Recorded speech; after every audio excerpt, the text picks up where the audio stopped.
Can you feel the heat down in your soul? Senhoras e senhores, sejam bem-vindos a mais um episódio do Hitcast Brasil. Eu sou o seu host, o Pedro, e hoje somos uma banda de dois homens. Então aqui comigo na minha companhia o leal e fiel escudeiro. Nossa, isso é um som muito esquisito. Gabriel Barros, nosso cofundador e piadista. Olá, Gabriel Barros, como o senhor está? Olá, eu estou bem. Eu queria só mandar um beijinho aí para todas as pessoas que falaram que o Heat não seria third seed. Assim, meio jogo só atrás, né, do Cleveland. A gente pega assim Nets e Hornets na sequência, a gente pega o Magic e Thunder. Então assim, pode ser que passemos à frente, né? Cara, parecia... Semana passada, no último podcast, você falou isso, eu achei isso, tipo, muito absurdo. Eu falei, não tem como. Tipo, terceiro lugar, isso não tem como, sabe? Eu achei... E hoje é, tipo, totalmente realista, né? O Kevin está sentindo o cheirinho do Heat no cangote já, como geralmente o pessoal fala. Era pra gente ter empatado, né? Mas a gente perdeu pro Chicago, que simplesmente lamentável a partida do Miami contra o Chicago. Mas eu realmente não consigo colocar culpa naquele jogo, porque, tipo, segunda noite de um back-to-back, depois, jogo cedo também, aquele jogo foi 6 horas da tarde, tipo, aquilo lá foi 3 horas da tarde no horário de lá, né, alguma coisa assim. E a gente teve que viajar, né? Sim, então, de Miami pra Chicago, pra aquela coisa, cidade maravilhosa de Chicago. Mas isso aqui eu tô sentindo que isso aqui vai sair dos trilhos muito rápido, a gente vai começar a falar de outra coisa totalmente nada a ver, muito rápido. Provavelmente a gente vai falar do All-Star, né, que saiu hoje. Sim, talvez. Saiu só os titulares, e a gente não quer comentar porque tem um monte de jogador estúpido que a gente não gosta. Isso soou agressivo também. Com o LeBron James. Mentira, eu gosto do LeBron, mas eu acho ele muito manipulador. Só isso. Você acha ele muito manipulador? Ele é muito manipulador. Sim. Então, falando assim, já que... Nós vamos falar do Heat primeiro, depois a gente toca nos assuntos menos importantes, divulga o LeBron James. O Heat ganhou 9 das últimas 10, eu acho que é isso, né, Barros? Eu tô perdido. Foram 8 das últimas 9, isso eu sei. Então, e o Heat agora tá buscando a terceira posição da Conferência Leste, o que eu não achava que era possível, mas tá cada vez mais possível, principalmente pelo lixo quente que tá vindo lá de Cleveland. E, Barros, vamos começar pelo Hassan, porque a gente, toda vez que a gente vai fazer um podcast novo, parece que a gente é traído, né, pelos takes que a gente Pois é. Não, a gente falou, não, trade Hassan Whiteside, e ontem no jogo, não sei quando é que vai ser esse podcast. Hoje. Depende. Hoje mesmo? Hoje mesmo. Então ontem, no jogo contra, até esqueci o Milwaukee Bucks, fez 27, 14 e 6 tocos. E, porra, ninguém achava que o Hassan ia fazer uma partida daquela. O que mais me incomoda é que ele tem, tipo, esses picos assim, ele pode fazer isso sempre. É o que mais me incomoda. Ele pode fazer isso toda noite. Não com os números que ele teve, mas o que mais me impressionou ontem foi que ele estava em todo lugar. Tipo, onde você olhava, tava o Hassan Whiteside. Ele defendeu bem, né? Assim, tiveram umas duas ou três jogadas que ele saiu pra ajudar o Josh Richardson ou o Derrick Jones Jr. na marcação do Middleton e deixou o Hanson sozinho, entre aspas, né, sozinho, e conseguiu se recuperar na marcação e deu 2 tocos do mesmo jeito em cima do Hanson. Ele é mais a help defense ontem dele tava, tipo, excepcional. Tanto que ele teve 6 tocos. E ele não era aquele Hassan Whiteside que a gente viu quando ele chegou em Miami, que era o cara que saía voando em toco e deixava sempre o weak side aberto. Então, sim. Foi o que... Ele fez algumas vezes isso ontem, mas quando ele fez, ele tinha certeza de que ele ia dar o toco e ia conseguir recuperar a bola. Aconteceu numa jogada do Bledsoe, que o Bledsoe conseguiu passar, se não me engano, foi pelo Dragic. E aí o Bledsoe passou e o Hassan teve que ir pra cima dele e deixar o Hanson com o Winslow, mas o Hassan conseguiu dar o toco no Bledsoe e recuperar a bola em cima do... Recuperou a bola mais por falta do Bledsoe, mas teve essa jogada. Ele conseguiu, mesmo saindo em cima do jogador adversário e indo para dar o toco com sede pra dar o toco, ele já sabia que ele ia recuperar essa bola. E o Bledsoe ontem foi péssimo. Meu Deus do céu, eu até perguntei pro Nekias Duncan que se o Bledsoe era desse jeito toda noite. Ele falou, não, isso aí só é um jogo ruim dele. Jesus Christ, o Bledsoe ontem foi péssimo, cara. Foi péssimo, foi péssimo. E eu nem achei a marcação do Josh Richardson em cima dele tão boa assim. Tiveram vários wide open looks, né? Vários X3 abertos que o Bledsoe simplesmente errou. Sim, e o Bledsoe ontem era bandeja, tipo, bandeja que ele costuma acertar. Por exemplo, costuma que eu não assisti muita coisa do Bucks esse ano, mas é tipo coisa que ele costumava pelo menos acertar. Então ele tava. O Bledsoe ontem foi tipo 1 de alguma coisa, 2 de 15, alguma coisa absurda assim, coisa feia assim. Foi um absurdo. Ele conseguiu a maioria dos pontos dele na linha de lance livre, né? Inclusive eu quero falar, não tô falando que o Bledsoe recebeu muitas dessas faltas, mas o Giannis Antetokounmpo recebeu muitas faltas do Gasparzinho. O Giannis, ele acho que ele só fica atrás do Harden, eu acho, que em tentativa de lance livre esse ano. Então... Mas ele recebeu, ontem eu percebi que ele recebeu muita falta do Gasparzinho. Um toco limpo do James Johnson, eles deram uma falta que...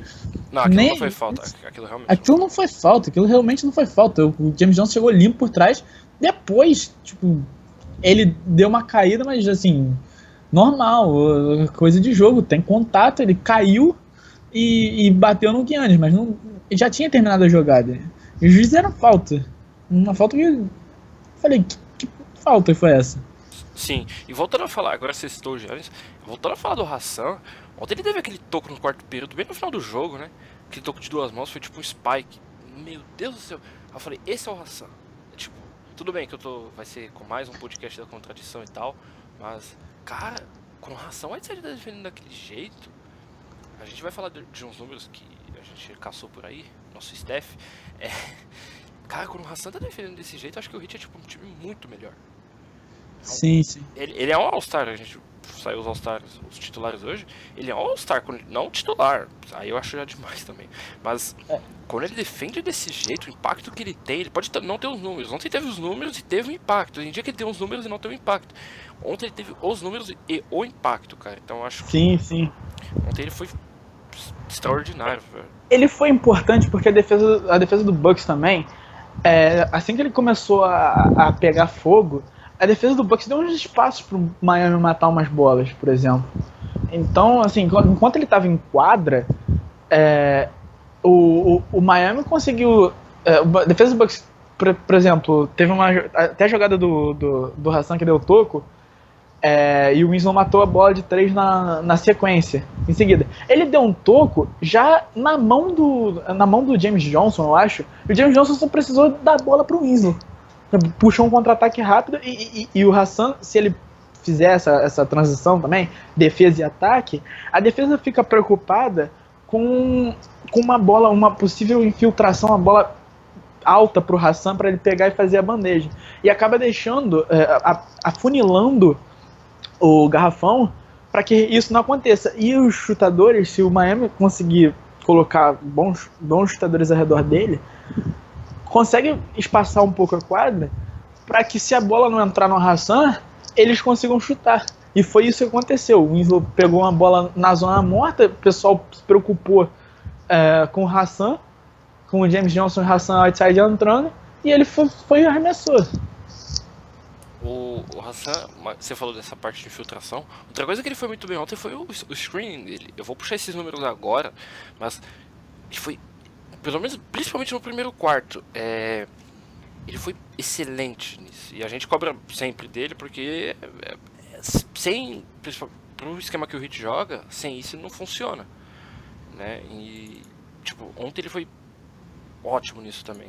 Então, só elogios pro Hassan. Só elogio. E outro elogio que eu quero fazer é na posição dele dentro do garrafão ofensivamente. A posição dele no garrafão teve uma jogada até que o Wellington a bola foi muito ruim na mão do Wellington, ele precisou ir pela baseline, pela linha de fundo, e o Hassan se posicionou atrás dele. E aí o Wellington só precisou dar um passe de costas e o Hassan pegou sozinho embaixo da cesta. Ele só precisou fazer a bandeja, jogar a bola na tabela que a bola entrava. Então, a movimentação dele embaixo da cesta foi muito boa também. E essa que é a pior parte do jogo dele. não sei se você concorda comigo, que é o jeito que ele adquire posição. Sim. É a pior parte dele. A melhor parte do jogo dele, e que também ontem foi muito bem, é na posição do rebote ofensivo. Isso tem que concordar que, porra, ele sempre foi craque em fazer isso, e ontem pegou um rebote atrás de 2 defensores do Milwaukee. Nossa, o Bucks não conseguia. Tipo, o Bucks não tinha resposta pra ele de jeito nenhum, cara. Nenhum. Tentaram Tom Maker, tentaram. O Giannis chegou a marcar ele por um certo período, mas foi bem pouco. O Hanson, nada. Então, O Hanson fez 10-10, eu tô vendo aqui. Hanson fez 10-10 e o Maker jogou 14 minutos só e fez 2-2. Então ele não tinha, realmente não tinha. o Tom Maker é muito cru ainda, né? A gente olha assim, tipo. Jesus Christ. É muito cru, sabe? Eu acho que. A gente vai acabar tocando no assunto, mas o Hassan seria o cara ideal pro Bucks. Não é porque a gente quer se livrar dele, não. Mas. O Hassan. A gente falou do Screen Assist. Olha só como é que é. O Hassan ontem ele teve uma Screen Assist. O Bam Adebayo foi o que mais teve no Heat, foi 2. O Heat no total como time teve 6. Obrigado. Viu, números? Adoro vocês. Só que o Hassan contestou 10 chutes de 2 pontos ontem. Ele contestou uma bola de 3, chutou. O Heat contestou 62 arremessos. Eu acho que a defesa do Heat tem alguns momentos que a gente olha assim. Eu não sei se você concorda comigo, Barros. Que tipo, você olha assim e fala: isso não é o Heat, sabe? Sim. Eu vi, principalmente, um cara que eu gostei muito na defesa ontem, que eu acho que eu vejo bastante futuro. Se ele conseguir desenvolver um jogo ofensivo muito bom, que é um chute de 3 muito bom, é o Derrick Jones Jr. Ele, ofensivamente, ontem estava apagadíssimo, não fez nada. Ele que vinha, assim, fazendo 8 pontos, 6 pontos. Ontem fez 5. Fez 5 pontos, que foi uma bola... 3 lances livres e uma bola de 2 pontos. Mas os lances livres que ele conseguiu foram jogadaços. Ele deu um toco no Giannis toco não, ele roubou uma bola do Giannis espetacular. E ele veio na transição. O Giannis veio junto com ele veio na transição. A defesa do Bucks já aposta. O Giannis era o único que não estava posto. Então ele teve a capacidade de olhar aquilo e atacar o Giannis. Então ele conseguiu uma falta importante que, assim, se o Giannis tivesse problema de falta, por exemplo, ou seria ejetado ou seria coisa. Então ele teve essa percepção. Então uma falta, às vezes uma falta você acha que mas uma falta não faz nada, mas uma falta no melhor jogador do time, se você continuar atacando ele, ele cometendo falta, aquilo pode ser essencial para uma equipe ganhar, por exemplo. A gente vai ter que falar o clichê, como diria o grande coach Tony, o Derrick Jones Jr., ele faz as coisas que não saem no scoreboard, né? Tipo, sim. Ele é um ótimo defensor. Eu me surpreendi com isso, realmente. Ele é um ótimo defensor, é um arremessador. Acho que a forma dele é meio quebrada e tal. Mas, tipo, mais um achado. Sim. Mais um achado. Mas ele foi um achado do Suns. Todo mundo já gostava. A maioria da torcida do Suns achava ele bom, sabe? Não que ele foi mais conhecido pelas enterradas do que pelo próprio jogo. Mas ele foi um achado do Suns que o Suns simplesmente ignorou e falou: não, vai embora. Sabe? Não, o Suns. Agora, sério. Se eu falar que eu conhecia a carreira inteira do Derrick Jones Jr., eu vou estar mentindo. Óbvio que não. Eu não sabia. Tipo, eu lembrei quando eu falava: o cara do Dunk Contest no ano passado. Eu falei: tá. Foi assim que eu lembrei, porque eu não fazia ideia de quem era a pessoa, Derrick Jones Jr. Eu não sei nem. Não tenho muita certeza de quem é ainda. Mas. Cara, ele pode. Pera que vai. Ele pode ser tipo. Uma versão do McGruder mais atlética. O que você acha? Eu não estou fazendo isso, mas eu estou usando o McGruder como comparação. Eu odeio a comparação com o McGruder porque o McGruder já tem um arremesso de 3 já bem sólido. O McGruder, ele sempre teve esse arremesso de 3 sólido, até quando ele subiu pro Heat ele já tinha. Mas em questão defensiva, eu acho que a comparação pode ser feita e pode ir até além, porque o Derrick Jones Jr., ele, além de ser mais atlético, ele é mais longo. Então ele pode jogar naquela posição de 2, 3 E ele é como se fosse um Josh Richardson mais alto. Eu acho que ele seria mais um Josh Richardson do que um Magruder, por exemplo, porque os dois são longos para a posição. O Magruder, o Richardson joga de shooting guard e o Derrick Jones Jr. de small forward, até que estão invertendo, né? No último jogo, quem jogou de small forward foi o próprio Richardson, mas os dois são longos e os dois, quando chegaram no Miami, não tinham um arremesso de 3 muito bom e o arremesso de meia distância também não era muito bom. Então acaba que muitas das jogadas que o Derrick Jones Jr. pode fazer vai ser atacando a cesta e conseguindo enterrada ou alguma coisa do tipo. E no futuro eu não duvido que ele conserte esse arremesso dele. O Spo tem vários, por exemplo, Dragic, por exemplo, ele foi pro Miami e não tinha um arremesso de 3 tão confiável. Justice Winslow tá melhorando o arremesso dele. Matou 2 ontem. Calma aí que mais pra frente a gente vai falar disso. Mais pra frente, calma. Hot takes tá. Estão vindo. Tá bom. E o Josh Richardson também. Até o Hassan, se você for pensar assim, o Hassan tinha um arremesso também. Cara, e ele foi low key, eu já me sinto confortável toda vez que ele arremessa aquela bola de meia distância. Sim. Eu odiava, mas esse ano, tipo, problema nenhum. Ele acertou. Teve um jogo que eu tava vendo, nem lembro contra quem, mas ele acertou umas 2 bolas de meia distância que eu falei, mano, chuta, você tá livre, chuta. E ele acertou. E mesmo sem ritmo ele tá matando essas bolas, tipo, o ataque para, ele tenta os handoffs e tal. Mesmo assim ele chuta e mata. Então, falando no Hassan, tem alguns números aqui. Desde a volta dele, o Heat tá 9-2, desde que ele voltou da lesão. Eu perdi os... tá aqui. Cadê? Tá aqui.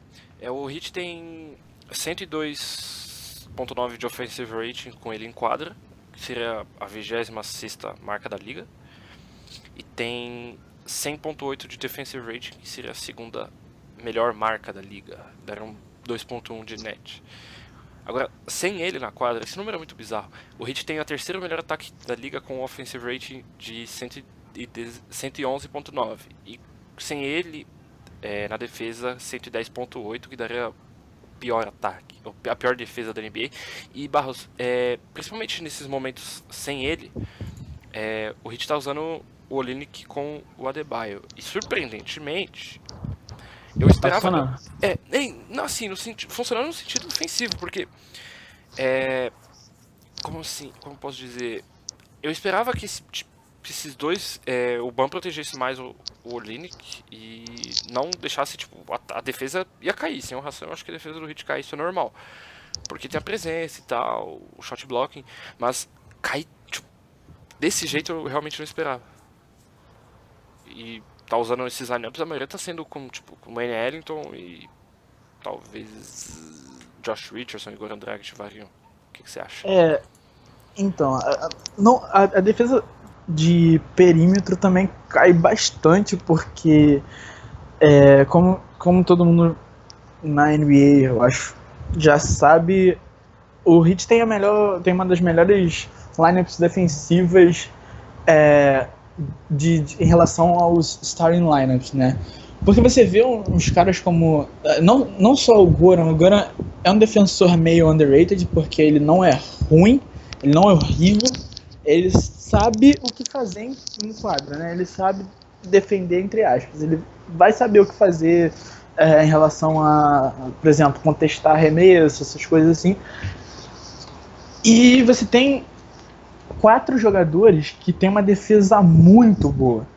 E eu falo isso confortavelmente. Eu gosto do Josh Richardson, eu gosto do Derrick Jones Jr., do James Johnson e do Hassan Whiteside. Todos esses 4 para mim defensivamente são muito bons. E aí você junta isso com um cara razoável, mediano, que é o Goran Dragic, a defesa fica muito boa, fica muito sólida. Mas quando vai pro banco, geralmente você tem... No banco a gente tem o Justice, que é um ótimo defensor. Eu não falo melhor nada, defensor não posso falar. da NBA. Pra mim é o melhor defensor do time. E da NBA. Da NBA eu já tenho minhas dúvidas, mas vamos ficar. É top 10. Pra mim é top 10. Pra mim ele é top 10. Uou. Talvez até top 5. Top É. 10. Continua. E Justice, que é um dos melhores defensores da NBA, é o melhor defensor do time. Mas você vê, o Wellington, que é um cara que tem muitos problemas defensivamente, e eu já vi isso, já várias vezes já critiquei ele por pular em fakes que claramente seriam fakes e com o tempo no relógio, sabe? O cara fez o fake, o cara já foi pulando como se não tivesse amanhã. Tem o Olynyk que, por mais que seja versátil, ele não tem presença de garrafão, então se ele for enfrentar um 4 que fica lá dentro, ele vai sofrer pra marcar, vai sofrer pra marcar, e se ele for lá pra fora, ele sofre pra, ele sofre pra marcar um cara de perímetro. Um 3 de small ball, ele, em 4 de small ball ele não marca. Mas pela velocidade dele, ele é versátil, ele sabe botar a bola no chão, sabe coisa, mas ele é meio lento. Ele se esforça. Barro, você falou do Wellington e do Goran. Low key, o Wellington tá marcando melhor que o Dragic esse ano. Eu não sei se... talvez em alguns momentos. Eu realmente acho que o Dragic caiu muito. Em alguns momentos, o Wellington tá marcando mais que o Goran mesmo. Eu acho que nenhum dos dois nunca teve o instinto, nunca foi um defensor que você olha e você... Por exemplo, você olha e você fala o Justice tem os instintos de defensor. O Ban tem instinto de defensor. Os dois nunca tiveram. O Dragic ano passado ele se esforçava e tal, ele conseguia deixar o adversário na frente dele. Esse ano ele tá tendo muito game no perímetro e tal. A idade, óbvio que a idade uma hora. Além da idade, o Dragic sem o Elias, ele tem que criar muito no ataque. Então acaba que ele se relaxa um pouquinho mais na defesa. E aí o Miami, por ter esses 4 outros defensores, o defensor, o James Johnson, Derrick Jones Jr., Josh Richardson e Hassan Whiteside, acaba que o Dragic ficando mais fraco do perímetro. Então, assim, no jogo de ontem a gente viu o Dragic marcando o Tony Snell? Não, foi o Brogdon. Em alguns momentos, que era entre aspas o mais fraco do perímetro. O Dragic não ia conseguir marcar o Middleton, por exemplo. Não que o Ninguém tava conseguindo marcar o Middleton ontem. Fez 25 pontos. O Dragic, por mais que o Middleton seja o, entre aspas, pior ou menos habilidoso, o Dragic não ia conseguir marcar, até mesmo porque o Middleton é alto e botar no Dragic no post, o Dragic não ia conseguir. Então acabou que o Dragic foi marcar o Brogdon, que é o mais baixo, que é um cara mais baixo que, assim, entre ele e o Bledsoe é o menos habilidoso. O Bledsoe é muito mais habilidoso, então o Josh foi marcar o Bledsoe. E em Chicago, por exemplo, ele nem marcou o Lavine, ele foi marcar o Dan, que é um cara que, por mais que tenha desenvolvido um pouco de jogo ofensivo, é um cara que não provou ainda na liga que veio. Então, o Dan melhorou, eu achei. Eu realmente melhorou bastante. Em relação ao ano passado, ele era um boost incrível. Mas essa parte do Goran, ele realmente parece que ele não se esforça mais, sabe? Eu tenho essa impressão, ele fala, tá, eu tenho que carregar o time nas costas do outro lado, eu tenho que criar tudo do outro lado, porque quem vai criar? O Josh Richardson melhorou muito essa parte de criação.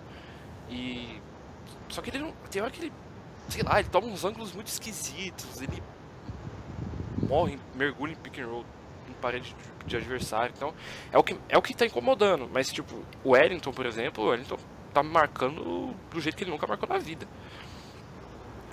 Não vamos dizer que o Wellington é... Nossa, o Wellington tá marcando demais. Ele tá se esforçando. É o mínimo que você quer. Porque é óbvio que tem diferença. A gente já falou isso aqui um monte de vezes. Que tem diferença de um cara que marca bem e de um cara que tenta marcar. Por exemplo, o Josh Richardson, ano passado, antes da carreira dele, ele tentava marcar. E era um defensor burro. Esse ano ele ele tenta marcar, ainda tenta marcar, ele ainda é... Mas agora ele é meio burro, não é totalmente burro. Então é um ponto assim que você olha e você fala, tá, ok. Mas pelo menos tenta, Dragic, pelo menos. Sim.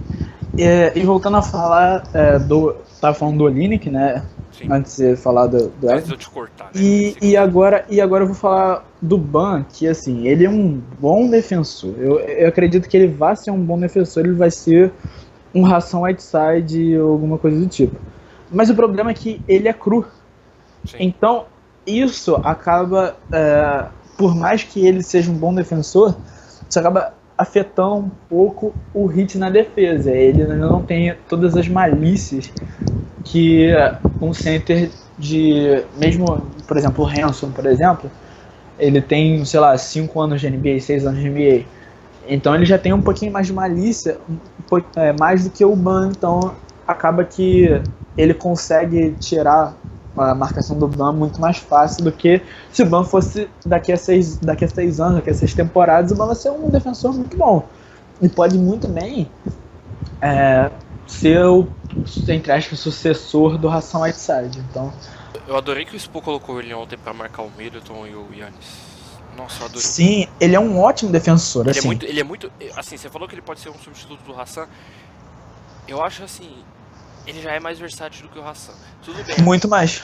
A gente pode falar assim, mas vocês estão se iludindo com ele igual se iludiram com o Winslow. Isso foi uma coisa que o Jorge Sedano da ESPN dos Estados Unidos falou. O Winslow, ele joga numa posição que ele tem que ter uns skills que ele não chegou na NBA, ele não tinha. Talvez ainda não tenha, mas a gente vai falar do Justice ainda hoje, calma. Enquanto o Ban, ele já consegue fazer tudo que um pivô, geralmente, um pivô normal, entre aspas assim, faz. E mais, algumas coisas que a gente ainda não viu dele. Por exemplo, o ball handling, a gente viu pouco dele arremessando, mas ele tem Barros, já viu o Ban Adebayo cobrando um lance livre? Ele tem um touch. Cara, que você olha e você fala, isso aqui. Imagina quando esse cara que começa a chutar de 20 feet da linha dos 3, por exemplo. Eu vi vários arremessos dele, na verdade. Não de lance livre, mas vários arremessos de coisa. A mecânica dele eu achei meio quebrada, porque ele pula muito alto, ele estica o braço lá em cima antes de arremessar.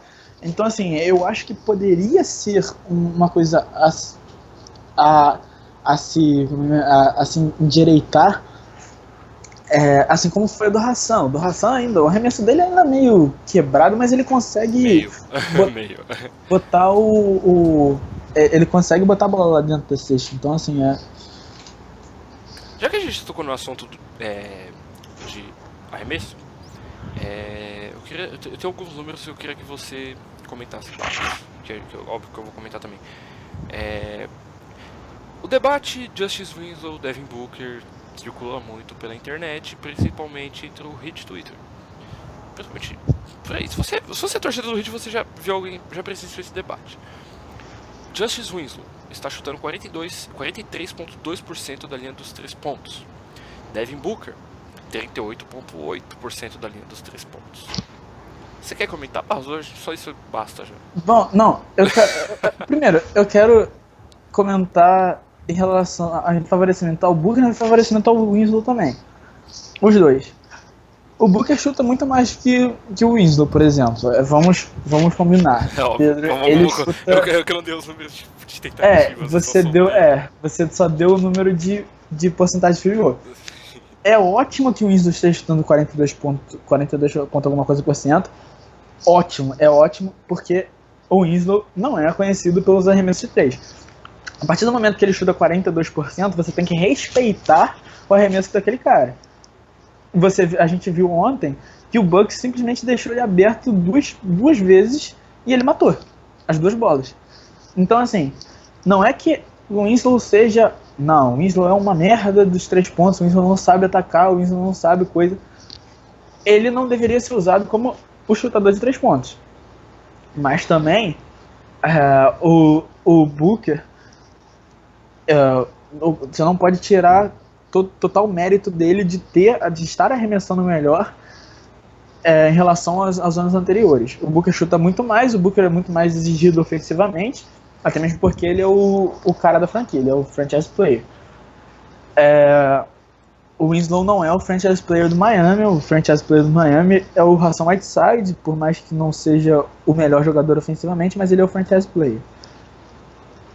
E o estilo de jogo dos dois é totalmente diferente. O Miami não draftou o Winslow para ser o cara ofensivamente, e eles nunca esperaram isso do Winslow. Além do mais, a gente tinha o Wade, que era o nosso franchise player, antes dele ir para Chicago, óbvio.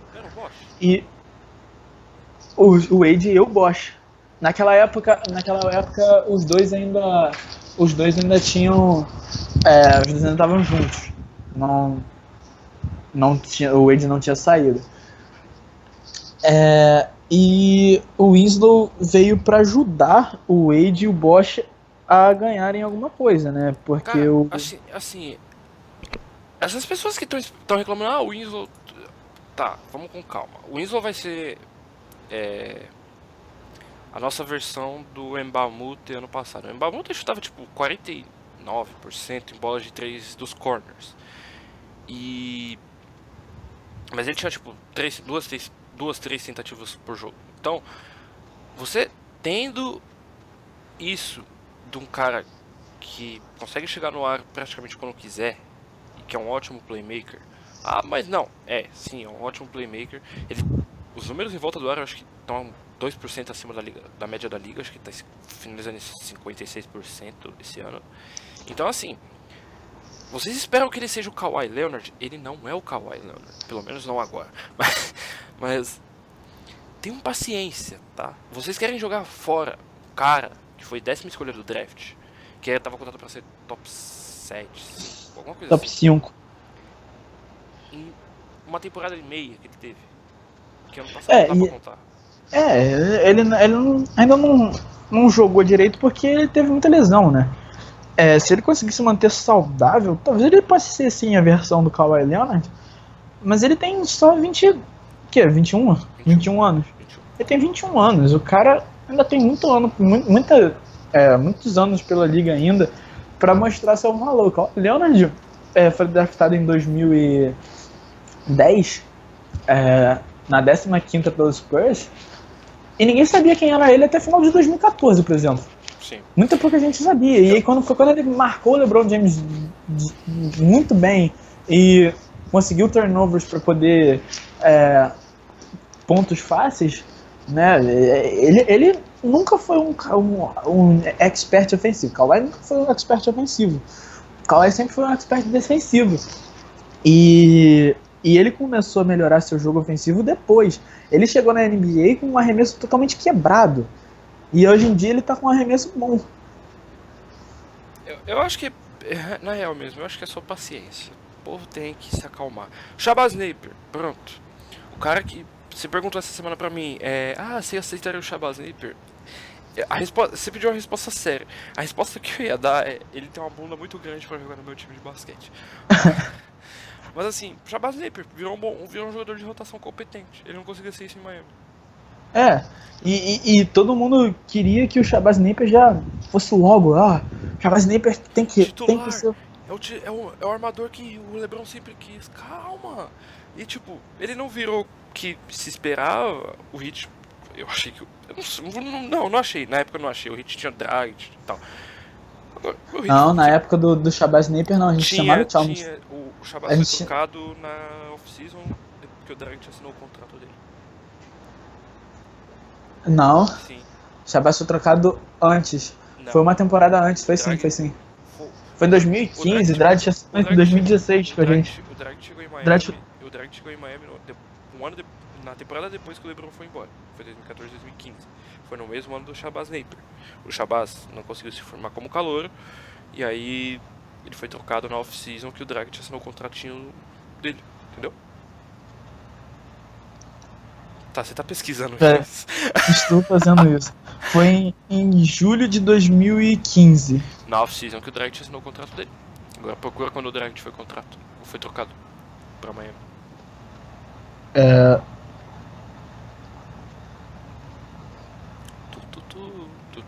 Phoenix Suns. Ok, enquanto o Barros vai procurando. Aí... Cara, Já o Goran Dragic foi trocado. Não, apareceu aqui por que coisa? Porque eu sou burro.